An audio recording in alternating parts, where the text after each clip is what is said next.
Ripoti ya hospitali ya kitaifa ya Kenyatta imethibitisha kuwa Boniface Kariuki, mchuuzi wa barabarani wa barakoa, aliyepigwa risasi na afisa wa polisi jijini Nairobi wakati wa maandamano ya kudai haki kufuatia mauaji ya Albert Ojwang, yupo hai. Stephen Masha anaripoti, huku hospitali hiyo ikirekodi visa vingine zaidi kutokana na maandamano ya jana. Tazama.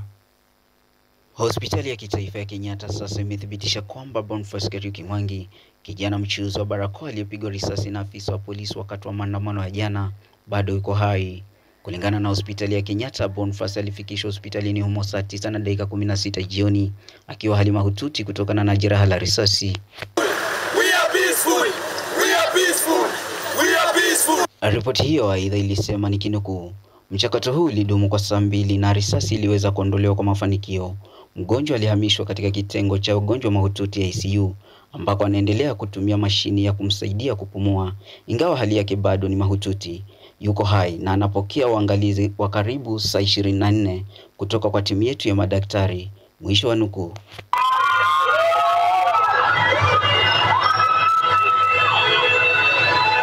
Aidha, ripoti hiyo iliongeza kuwa hospitali ya Kenyatta ilipokea majeruhi 16, ikiongeza kuwa nikinukuu, wagonjwa 7 walilazwa kwa ajili ya uangalizi na matibabu zaidi, 9 walitibiwa na kuruhusiwa kwenda nyumbani, 2 wamefanyiwa upasuaji na wengine 4 wamepangiwa kufanyiwa upasuaji leo. Akizungumza katika hospitali ya Kenyatta, babake Boniface John Kariuki alieleza kusikitishwa na kisa cha mwanawe kupigwa risasi, akitaka afisa huyo wa polisi kuwajibishwa kisheria.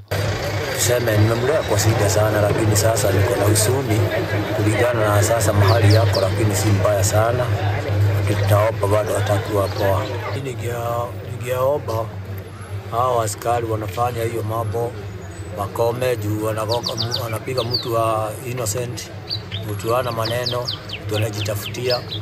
Ningeomba wakifanya kazi kwa njia mzuri inaweza kuwa. Akiongeza kuwa hulka ya maafisa wa polisi kuwapiga risasi raia wasiokuwa na hatia inafaa kukomeshwa mara moja.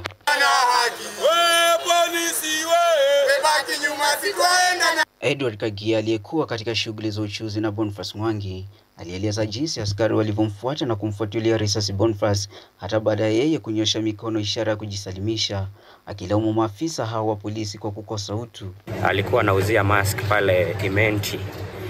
Fortunately askari akakuja akaanza walitia gas canisters ndio zilikuwa zinalia, so akiuza mask pale, askari akamkujia akampiga makofi. After that akainua mikono. Baada ya kuinua mkono ndio askari aliweza kumshoot na akaweza kuanguka. Huku hayo yakijiri, wito unazidi kutolewa kwa hatua zaidi kuchukuliwa kwa maafisa wa polisi wanaotumia nguvu kupita kiasi kwa kabidhi waandamanaji. Stephen Masha, Runinga KU.